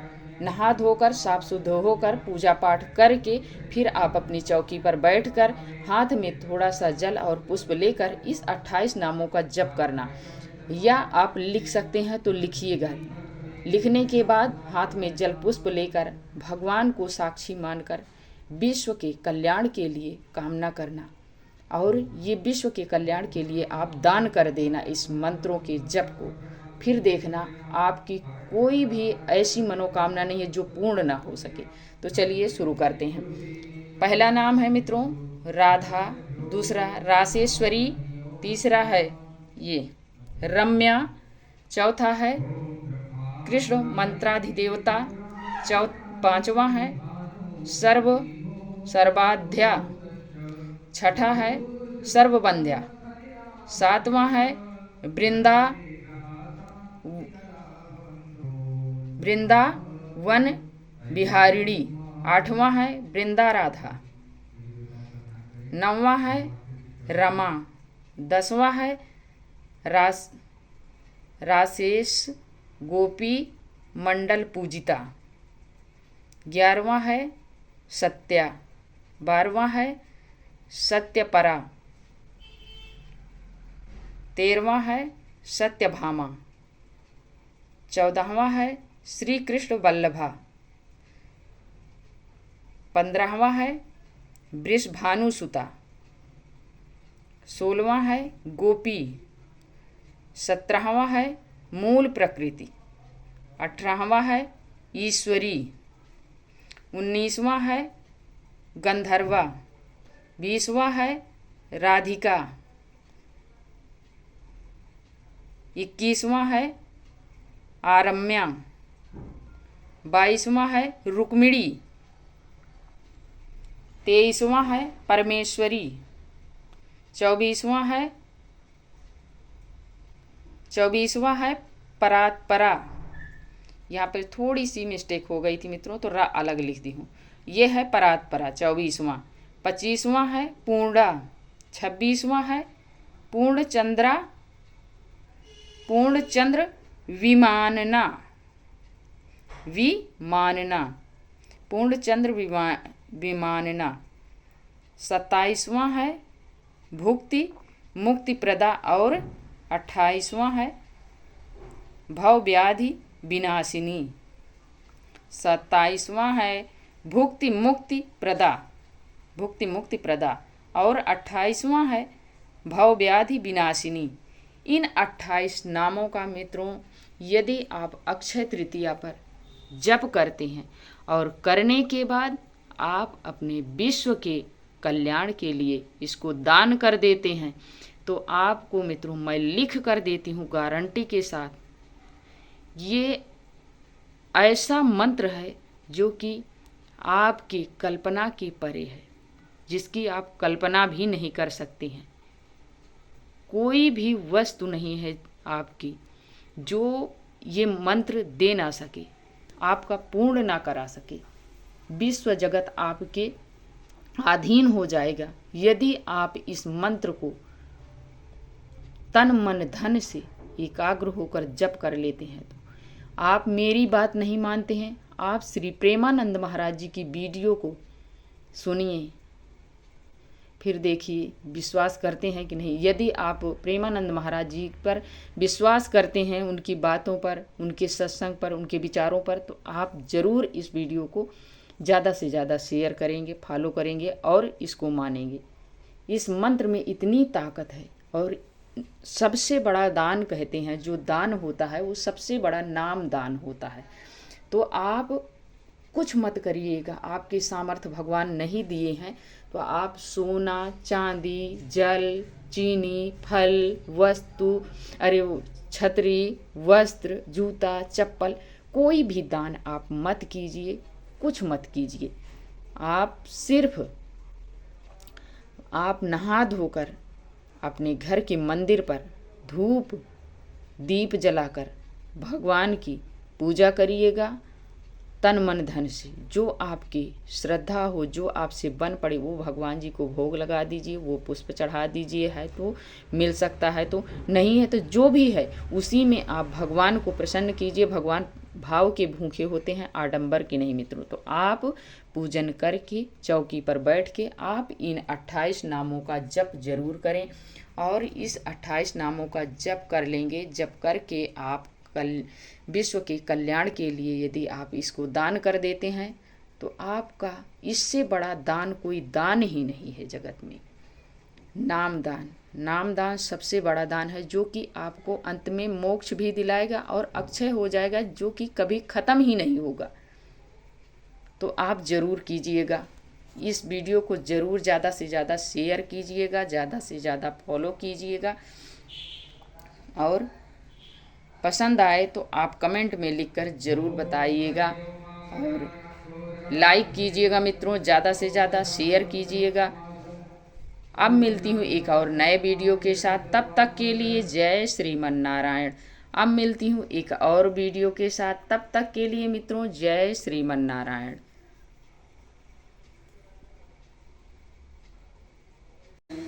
Hello friends, Radhe Radhe. आप सभी लोग मित्रों कैसे हैं? आशा करती हूँ कि आप सभी लोग अच्छे होंगे, परम मंगल में होंगे। आज हम आप सभी को प्रदोष व्रत की ढेरों सारी शुभकामनाएं देती हूँ मित्रों। आज की इस वीडियो में हम जानेंगे साल 2025 में वैशाख मास के शुक्ल पक्ष में आने वाला प्रदोष व्रत कब किया जाएगा।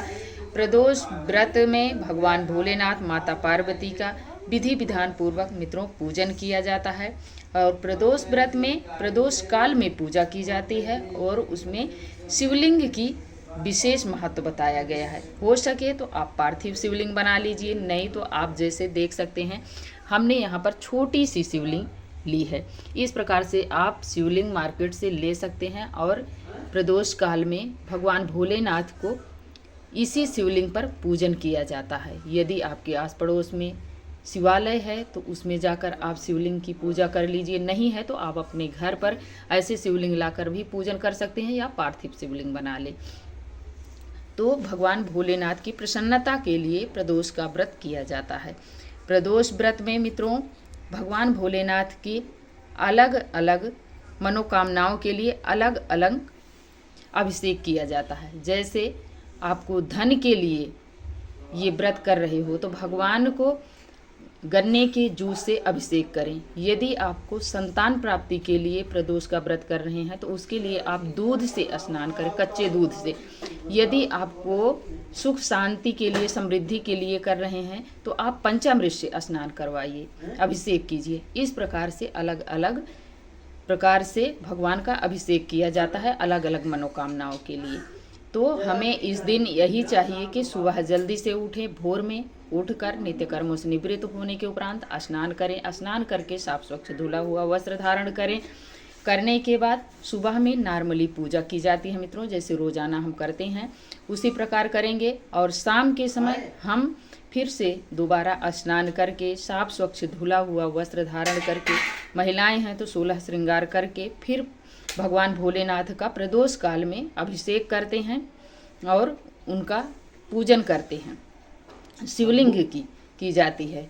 और इस दिन प्रदोष काल में जब हम भगवान भोलेनाथ का पूजन करते हैं हमें साफ स्वच्छ जगह पर हमें भगवान की चौकी लगाना चाहिए। चौकी पर पीले या तो सफ़ेद रंग का वस्त्र बिछाएं। मित्रों, हम अपने घर के मंदिर में ही आपको ये वीडियो बनाकर दिखा रही हूँ, जिसमें हम रोज़ भगवान जी की पूजन करते हैं, उसी पे आपको दिखा रही हूँ।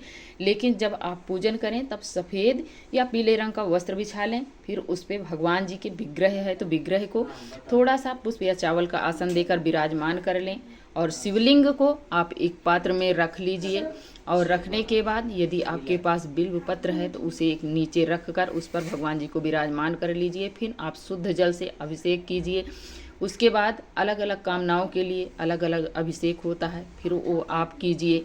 आपको दूध से अभिषेक करें, पंचामृत से अभिषेक करें या गन्ने के जूस से अभिषेक करें। करने के बाद शुद्ध जल से अभिषेक करने के बाद फिर भगवान जी का अंक पोषण करें। फिर उन्हें यदि इत्र है आपके पास तो इत्र जरूर लगाइएगा। लगाने के बाद वस्त्र स्वरूप कलावा समर्पित कर दीजिए। सफ़ेद चंदन से तिलक करें और गौरा मैया को कुमकुम से या रोली से सिंदूर से करें। गणेश भगवान को भी सिंदूर से करें। करने के बाद सभी को पुष्प समर्पित करें। भगवान भोलेनाथ को सफ़ेद पुष्प प्रिय होता है मित्रों, तो उन्हें सफ़ेद पुष्प समर्पित करें, दूर्वा समर्पित करें। गणेश भगवान को दूर्वा समर्पित कर दें और गौरा मैया को यदि आपके पास रेड कलर का फूल है, लाल है, तो वो समर्पित कर दें। करने के बाद फिर भगवान जी को आपके पास जो भी ऋतु फल है ऋतु फल समर्पित कर दें। मिश्री चढ़ा दीजिए या जो भी आपके पास मीठे में भोग हो वो लगा दीजिए। फिर इसके बाद आप दीपक प्रज्वलित कर लें। दीपक में घी का दीपक जलाया जाता है, घी का दीपक जला दें। और नहीं है घी तो तिल के तेल का जला दीजिए। धूप जलाएं। धूप जलाने के बाद आप कपूर से आरती करें। सबसे पहले गणेश भगवान की, फिर भगवान भोलेनाथ की। पूजन करने के बाद प्रदोष काल में जब पूजन करते हैं तो इसमें अन्न नहीं ग्रहण किया जाता है, लेकिन भोग में आप खीर का भोग भी लगा सकते हैं भगवान भोलेनाथ को, लेकिन ग्रहण नहीं किया जाता है। इस दिन अन्न मनाही होती है प्रदोष व्रत में, तो फलाहार से आप व्रत करें। करने के बाद शाम के समय प्रदोष काल में भगवान जी का पूजन करने के बाद आप जल फल सब कुछ ले सकते हैं। हो सके तो आप निराजल भी व्रत कर सकते हैं, नहीं आप कर सकते हैं तो आप सुबह में पूजा करने के बाद भगवान जी की फिर आप चाय दूध फल वगैरह ले सकते हैं। फिर शाम के समय नहाकर ही पूजन करें। करने के बाद फिर आप जल फल ले सकते हैं। इस प्रकार से प्रदोष काल में भगवान भोलेनाथ की पूजा की जाती है। और यदि आप पार्थिव शिवलिंग बनाए हैं तो दूसरे दिन आप चौकी उठाएं, चाहे पार्थिव शिवलिंग हो या वैसे भी हो तो दूसरे दिन ही चौकी उठाई जाती है। और पार्थिव शिवलिंग है तो उसे विसर्जन करना होता है, ऐसी शिवलिंग है तो आप सब कुछ फूल वूल वगैरह जल उल हटाकर आप शिवलिंग को धुल के पोंछ कर अच्छे से मंदिर पर रख दें और जो फूल है जल है उसे गमले में डाल दें। इस प्रकार से किया जाता है। फिर पूजन करने के बाद जो आपके पास सामर्थ्य है उस हिसाब से दक्षिणा चढ़ा दें। बिना दक्षिणा के आपकी पूजा संपन्न नहीं मानी जाती है, तो ज़रूर चढ़ाइएगा। और हाथ में थोड़ा सा जल पुष्प लेकर प्रदोष व्रत की कथा अवश्य सुनें। प्रदोष व्रत में हर प्रदोष व्रत में अलग अलग कथा आती है, तो आप ज़रूर सुनिएगा। सुनने के बाद ही आपका प्रदोष व्रत का पूर्ण फल प्राप्त होता है। तो इस प्रकार से किया जाता है मित्रों। आशा करती हूँ कि आप सभी को ये वीडियो पसंद आई होगी, और थोड़ी भी पसंद आए तो आप लाइक शेयर सब्सक्राइब करना बिल्कुल मत भूलिएगा। और प्यारा सा कमेंट लिखकर ज़रूर बताइएगा कि ये वीडियो आप सभी को कैसी लगी। वीडियो देखने के लिए आप सभी को बहुत बहुत धन्यवाद देती हूँ। अब मिलती हूँ एक और नए वीडियो के साथ, तब तक के लिए जय श्रीमन नारायण।